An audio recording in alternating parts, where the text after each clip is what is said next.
आपकी virtual study buddy the Akshita. आज मुझे करना है कंप्लीट 3 टास्क को।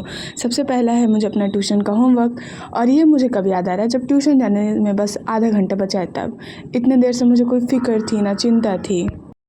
अभी हमारे ट्यूशन में चल रहा है फिज़िक्स, तो फिज़िक्स का ही होमवर्क करना है मुझे। तो हमारे ट्यूशन में नोट्स मिलता है, और कई बार आप लोगों ने मेरे वीडियोज़ में देखा है कि मैं नोट्स को भी रिवीजन करती हूँ।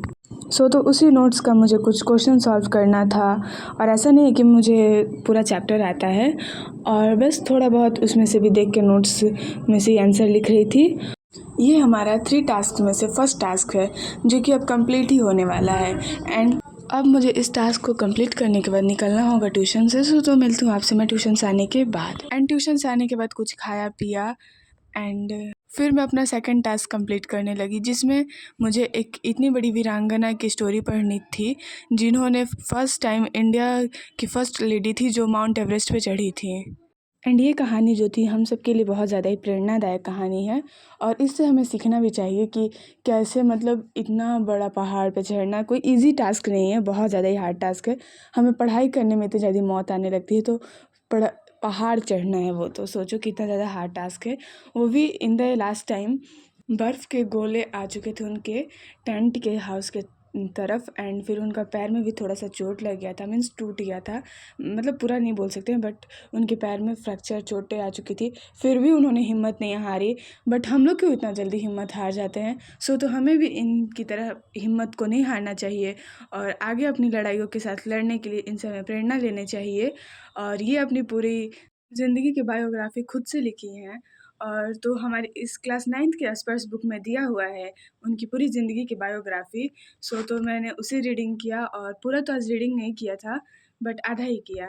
रियली मैं उतनी बड़ी वीरांगना को, मतलब इतनी बड़ी लेडी जो इंडिया में फ़र्स्ट टाइम उन्होंने हिम्मत किया माउंट एवरेस्ट पे जाने का, मतलब ऐसा नहीं था कि उनके साथ लेडीज़ नहीं थी, बहुत सारी लेडीज़ थी, बट ये सबसे पहले गई थी वहाँ पे। एंड फिर इनके बाद भी बहुत सारी लेडीज़ गई हैं। तो इनसे इंस्पायरेशनल लेने के बाद हम लोग अपने थर्ड टास्क को कंप्लीट करते हैं। तो थर्ड टास्क में भी मुझे फ़िज़िक्स का ही वर्क करना था।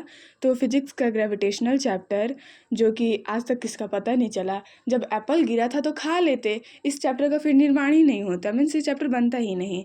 तो नहीं, बट एप्पल गिरा तो गिरा क्यों? गिरा तो नीचे गिरा, ऊपर क्यों नहीं गया? तो इसी चैप्टर का हमें लिखना था नोट्स। और तो फिर आर्किमिड्स प्रिंसिपल का, तो मुझे लास्ट वाला जो आर्किमिड्स प्रिंसिपल नी वाले बुक का टॉपिक था उसका लिखना था, और मैंने पहले से आधा अधूरा नोट्स लिख रखा था, और जो भी मुझे आगे का ऐड करना था खुद से मैंने उसे ऐड किया। पता नहीं हमारे पास इतना दिमाग कब आएगा कि हम लोग भी किसी चीज़ की खोज करेंगे, बट हम भी खोज कर सकते हैं, क्योंकि हम भी एक रिसोर्सेज हैं अपने इंडिया के लिए। तो हम भी किसी नए चीज़ का आविष्कार कर सकते हैं, खोज कर सकते हैं, तो हम भी कर सकते हैं ये। और ये चैप्टर थोड़ा सा बोरिंग भी है, बट इंटरेस्टिंग भी है, कि हम लोग मून पे जाते हैं तो फिर क्यों हम लोग हवा में उड़ने लगते हैं, अर्थ पे रहते हैं तो क्यों हम लोग स्थिर से अपना सारा वर्क करते हैं। ये भी चीज़ें हमें पढ़ना है, और ये चैप्टर थोड़ा इंटरेस्टिंग के साथ भी था। हाँ, बट जितना भी हमारा बचपन से क्वेश्चन था, हम लोग मून पे जाएंगे तो क्यों उड़ने लगेंगे, और धरती पे हम लोग क्यों नहीं उड़ते हैं, तो सभी इस चैप्टर में सारे क्वेश्चंस का आंसर मुझे मिल गया।